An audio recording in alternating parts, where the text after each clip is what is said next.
maaf mengganggu waktunya ya, Silakan. ya. Ibu kan pengalamannya luar biasa nih. Saya membaca kurikulum kita ibu tuh berpuluh-puluh tahun ya Bu ya sudah menjadi kepala sekolah. Kira-kira selama menjadi kepala sekolahnya ada nggak Bu yang membuat ibu ini bingung ketika dalam melaksanakan atau memutuskan suatu keputusan? Jelas ada ya. Bolehkah Bu diceritakan salah satu kasusnya mungkin di sekolah ini yang pernah Ibu alami? Ya, kasus itu banyak ya, di pihak guru, tata usaha, kemudian siswa. Untuk singkat waktunya kita ambil dari tata usaha aja ya. Boleh Bu. Karena ini yang merupakan suatu masalah yang menurut saya itu agak besar masalahnya. Ada salah satu, nah sedangkan sekarang ini kan bekerja menggunakan IT apapun. Nah kemudian dia juga mempunyai ketidakstabilan emosi. Nah jadi ini merupakan dilema bagi saya ya. Kadang terpikir setelah mengamati, setelah melihat dia, terkadang terpikir ya dalam hati itu untuk memutasi dia ke sekolah lain.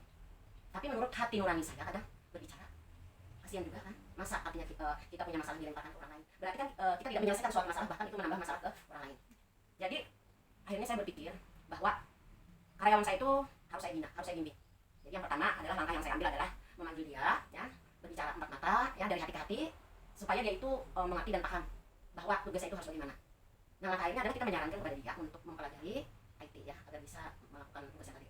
Nah ternyata beberapa kali kita meminta dia sudahkah belajar, tidak ada tanggapan dari dia, artinya mandat kayak gitu ya. Akhirnya kita harus memikirkan langkah apa yang harus kita lakukan, yang mana akhirnya kita pikirkan, artinya kita pahami dia ya, kita cari ya, mungkin ada kelebihan yang ada pada dirinya. Ternyata ada saja kelebihan daripada dirinya itu ya, yang namanya manusia pasti ada punya kelebihan dan kekurangan. Kita pun seperti itu ya. Nah, akhirnya saya memutuskan untuk ya memberi dia tugas melakukan kebersihan dan tugas-tugas lain yang bisa dia kerjakan. Misalnya membantu mengantarkan untuk tanda tangan, atau misalnya memfotokopi ya, atau misalnya membersihkan lingkungan sekolah ataupun ruangan, baik ruangan kepala sekolah ataupun Kalau dari semua permasalahan yang Ibu pernah alami itu langkah efektif tuh biasanya Ibu melalui jalur apa?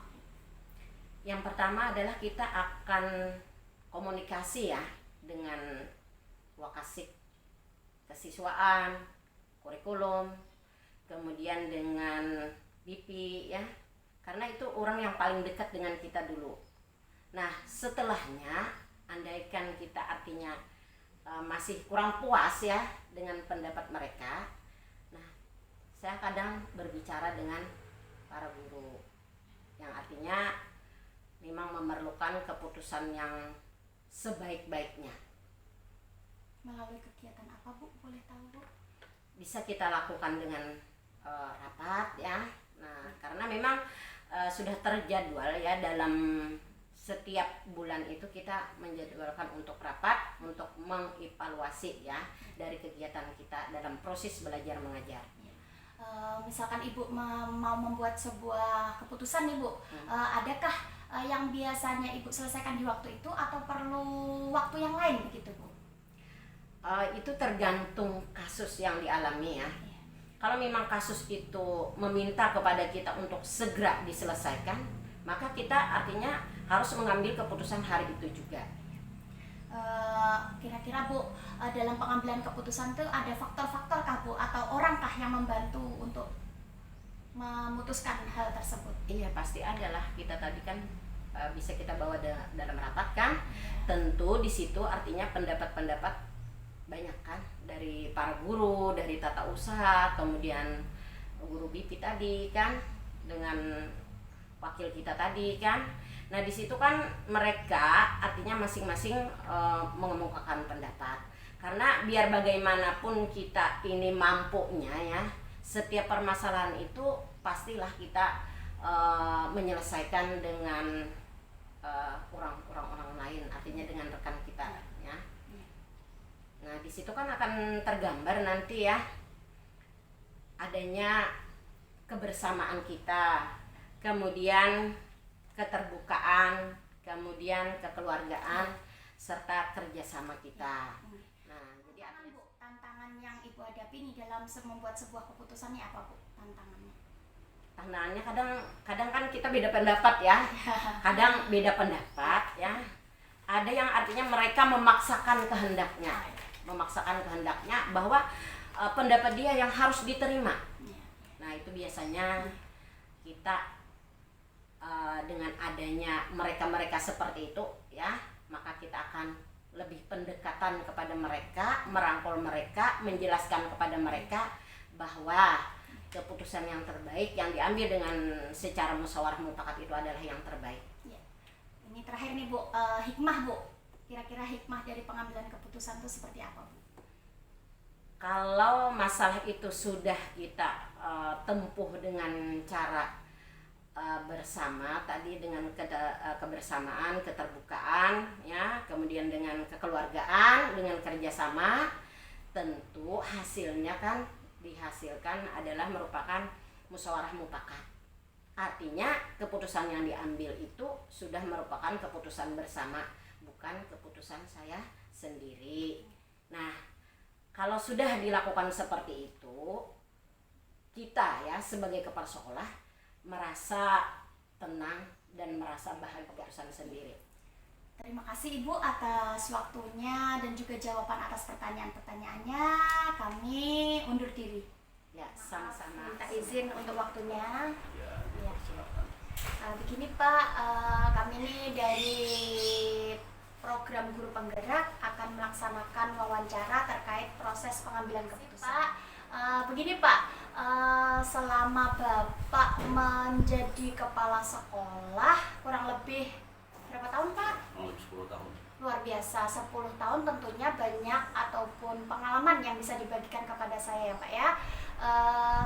Kalau boleh tahu, di dalam proses pengambilan keputusan pernah nggak Bapak merasakan suatu kebimbangan ataupun kebingungan dalam menentukan atau membuat sebuah keputusan?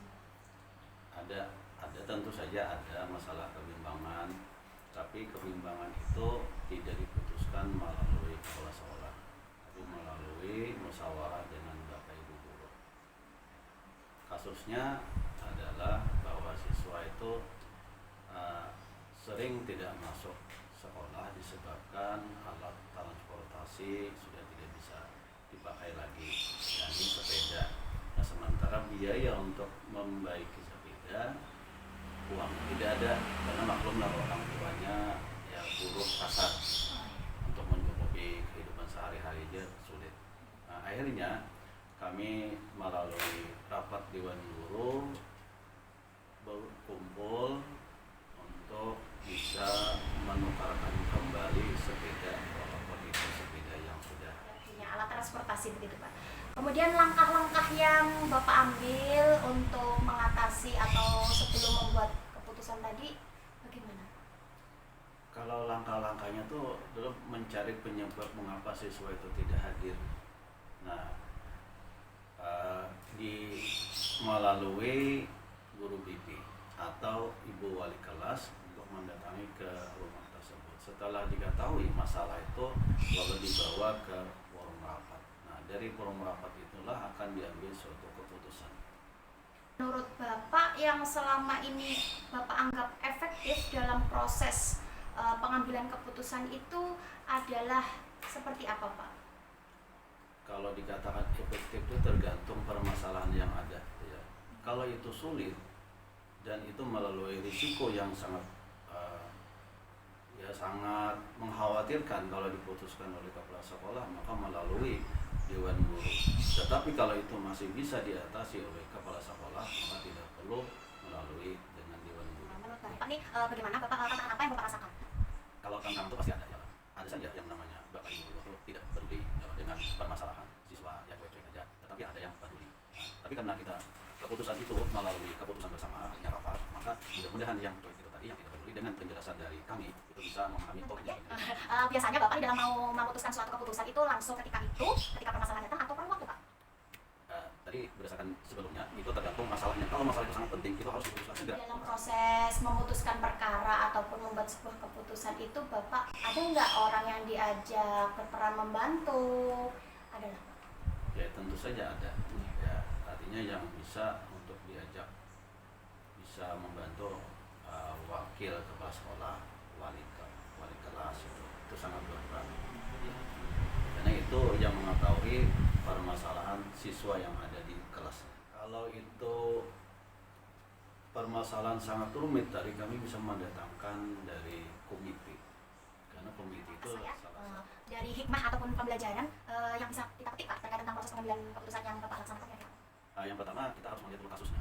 Kalau itu tadi kasus yang sangat sulit, maka kita melalui rapat dewan guru. Yang kedua, kalau kasus itu segera harus diputuskan, maka saat itu juga kita memutuskan. Yang ketiga, tentu saja kita harus sabar, ya. Artinya jangan langsung siap memutuskan, pikirkan ke masa depannya. Apalagi menyangkut siswa. Kalau kita putuskan misalnya siswa itu harus dikeluarkan, nah itu tidak memberikan solusi. Tapi kalau kita memberikan solusi, siswa keluar, misalnya kita pindahkan kemana, apakah itu ke SMP yang sama atau ke aktif, kalau itu memang kasus yang sangat berat. Demikian, terima kasih saya sampaikan.